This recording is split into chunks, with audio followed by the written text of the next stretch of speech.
अस्सलामुअलैकुम जी सारे भरावां नूं सारे वीरां नूं जिन्ने मेरे शौक शौक भरा सीजन आ गया तुहानूं पता सर्दियां दा ते हर वीर भरा जिहड़ा ना शौक करदा पिया बड़ा चंगा अच्छा जिन्हें जिन्हें शौक रखिया है उन्हां अल्लाह पाक उन्हां दे शौक नूं सलामत रखे। ते दूजे नंबर ते मैं तुहाडे नाल एक बड़े प्यारे बच्चे शेयर करन लगा वां बड़े अच्छे जानवर तुहाडे वास्ते लैके आना वां ते साडी वीडियो नूं लाइक जरूर कराया करो चैनल में सबसक्राइब कराया करो। यह तुहाडा व्लॉग बनना बड़ा जबरदस्त व्लॉग है। मैनूं लगदा है जिवें ना इन्हें खरगोशां ने जिहड़े ना बच्चे कड्ढे होए ने बच्चे दित्ते ने खरगोशनी ने ते ओह असीं वेखने आ। मैं बड़ा कन्फ्यूज होया वां आ जिहड़ी खरगोशनी है ना मैनूं शक पैंदा नहीं कि बच्चे कड्ढे होए ने। देखो जरा क्योंकि ਇਹਦੇ वाल वूल झड़े ने उत्तों ਉਹਦੀ वजह तो ना मैं हुण दी जिथे ने सलुंग बनाई है ना उत्थे जाके वेखना वा।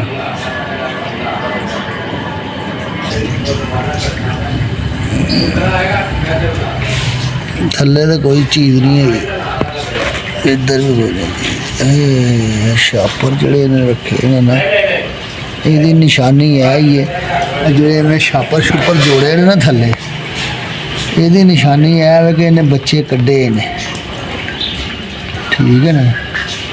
फिर भी मैं मोरा मोरा है जी अगे जरा रोड़ा आंदे है ना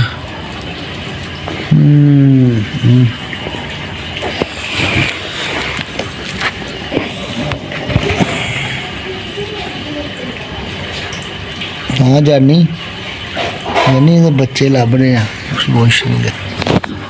हुण मैं इहदे विच वेखण लगा वां जिहड़ा ना जिहदे कोई शै होए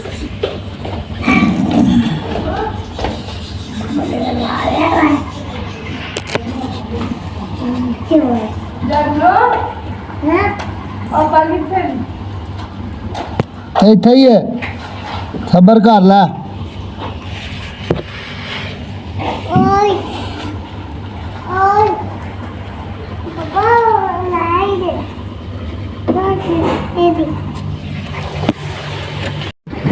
चलो टुर पो बस कर नखरे कर ला पे कल दी इनू गड्डी वजी है जी मोटरसाइकिल च वजा सी ते कल दा ना डरन लग पिया ਉਹਦੀ वजह तो ਜਿਹੜਾ ना टुरदा बड़ा रमार मारना ਪਿਆ।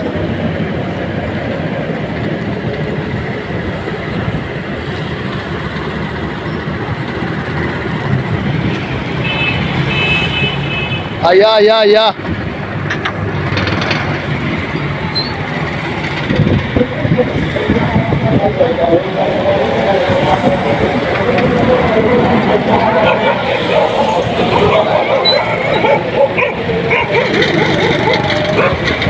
खुशहाली हुए जनाब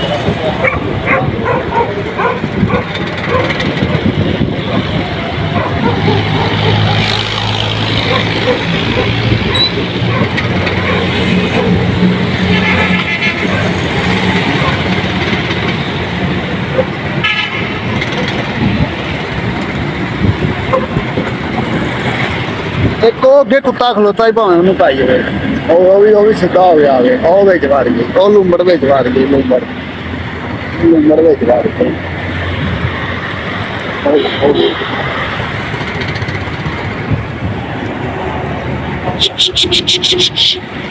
परसू परसू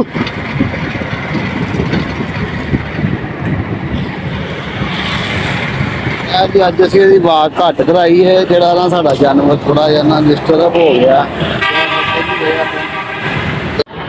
लो जी असी वीर जी को करा लगे नाश्ता हूँ नाश्ते का टाइम हो गया तो आंदा मैं जल्दी जल्दी नाश्ता कराओ ठीक है। मैं रोटियां रोटियां पान लगा वहाँ भोर के फाड़े रोटी रोटी फाड़ के रख एक एक दो मुझे एक एक अस्सी होने के रोटियां भोर के पावांगे। गल है टली के मूँह वाले ओ चुप कर खप ना पाया करे नहीं यार खप बड़ी पाँदा है जरा दबका शबका मार के रखी है चुप कर जिया कर। हाँ जी वीर जी असी हुण असी रोटी विच भोर के पाती है इनू मैं क्या जरा सबर कर रुको जरा सबर करो।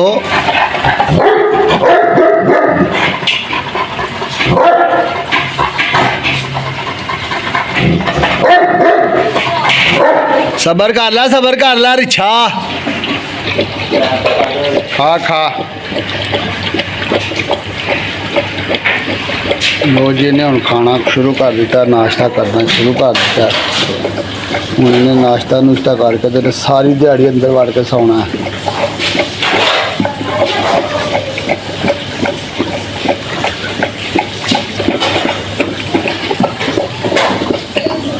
नहीं हम कपड़े गंदे हो गए किस तरह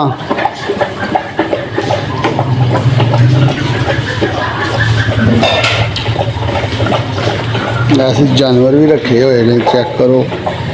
बाकी अज सारे जानवर ने तो वह खरगोश नूं डकिया होया है, क्योंकि खरगोश की सानूं थोड़ा जिहा शक पिया सी कि जिस तरह बच्चे कड्ढे हुए ने उहदी वजह तो असीं खरगोश नूं डक दिता सी कि यार बच्चे जिहड़े ना, सुनिया मैनूं पता लगा सी कि बच्चे मार देंदे ने, बच्चे खाई जाते हैं। तो मैं इहनूं कल दा बच्चे नूं कहा इहनूं विच डक दे, बच्चे ने भाई इहनूं विच डक दिता। तो हुण इहनूं असीं उस दिन कड्ढना जिस दिन साडे बच्चे बाहर आ जाणगे। तो पक्की गल है बच्चे खरगोश ने दिते हुए हैं, सानूं ये लभदे नहीं पै। इंशाअल्लाह एक दो दिन ऐसा भी लोग बनावांगा जिहड़ा बच्चे तुहानूं विखा देआंगे, ठीक है ना। तो तुसीं साडे चैनल नूं लाइक जरूर करिया करो, बैल दबा दिया करो, जिहड़ी साडी नवीं वीडियो बने तुहाडे तक पहुँच जावे। तो अपनियां ढेर सारियां मुहब्बतां दे नाल सानूं रखो। तो तुहाडे वास्ते असीं ढेर सारियां दुआवां करने आ। तुसीं साडे माशाअल्लाह साडी वीडियो वेखदे जे, भावें थोड़ी वेखदे जे, चलो वेखदे सही जे ना।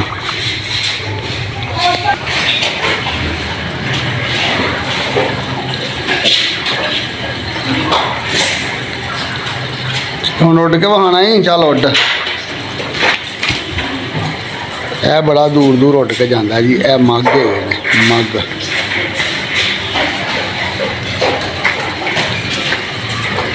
कर लिया नाश्ता, नाश्ता करता पाया। तो असीं हुण बच्चों स्कूले छड्डन चले हाँ, अपने नन्ने मुन्ने बच्चों स्कूले छड्डन चले हाँ। तो उस तो बाद असीं तुहानूं फिर इंशाअल्लाह मिलने। साढ़े हम बच्चों का हो गया स्कूल का टाइम, असी चले हैं बच्चों स्कूल छड्डन। उस तो बाद तुहानूं फिर इंशाअल्लाह आके तुहाडे नाल मुलाकात करने आ। अज तो अपनी सही तरह ने कोला साफ किया है ना जानी, विच लगी रोटी। लो जी वीर जी, असीं इहनूं नाश्ता नुश्ता करता, असीं छड्ड के आ गए हैं। तो हुण सानूं तुसीं इजाजत साडे चैनल सबसक्राइब करिया करो, बैल दबा दिया करो, जिहड़ी नवीं वीडियो बने तुहाडे तक पहुँच जाए। तुहाडे तो इंशाअल्लाह तुहाडे वास्ते चंगी तो चंगी वीडियो बनावांगे, चंगे तो चंगा भी लोग साडा बनेगा। अपनी दुआवां सानूं याद रखना। अस्सलाम वालेकुम।